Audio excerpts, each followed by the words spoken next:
No one likes to be sick. That's why I get a physical every year to try and keep healthy.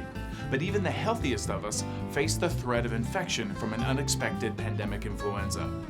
Today we'll talk about being ready for a pandemic. Meet Kurt, a busy dad who's concerned about getting his family prepared for a disaster. And here's Jeff, a public safety official who's an expert on getting ready for the unexpected.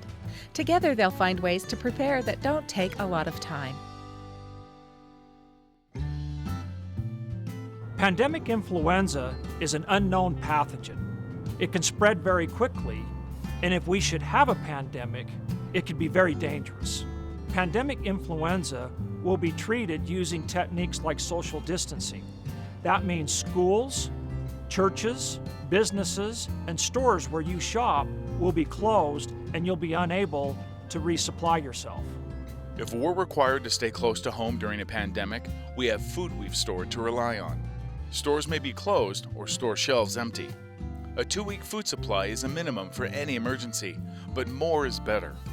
Disruptions caused by the pandemic may impact water treatment and delivery systems. Stored water is a must, a minimum of 1 gallon per person per day.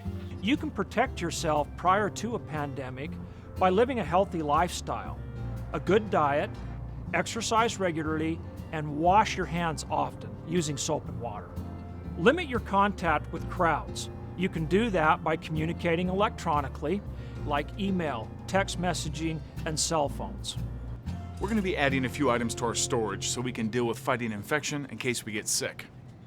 The first is extra bleach. We can make our own disinfectant by blending a 1/4 cup bleach with 1 gallon of water. It's important to keep surfaces clean and disinfected. Regularly wipe down countertops, keyboards, phones, game systems, and other things that get handled to limit further infection. With pandemic influenza, you may develop aches, pains, and a fever. A high fever is dangerous, so be sure to store fever reducers like acetaminophen and ibuprofen. Aspirin is okay for adults, but not for children or teenagers unless a doctor prescribes it. Other pandemic influenza symptoms can leave us dehydrated from vomiting and diarrhea. That can lead to serious complications from an imbalance in our body's electrolytes. I'm getting sport drinks for our storage. They help restore electrolytes. You can make your own electrolyte drink by mixing 1 quart of water, 1 teaspoon of salt, and 2 tablespoons of sugar. Pick up some medical face masks at a drugstore. They'll help you avoid airborne infection, especially if you're caring for somebody who's already sick. And take 20 minutes to get a flu shot every year.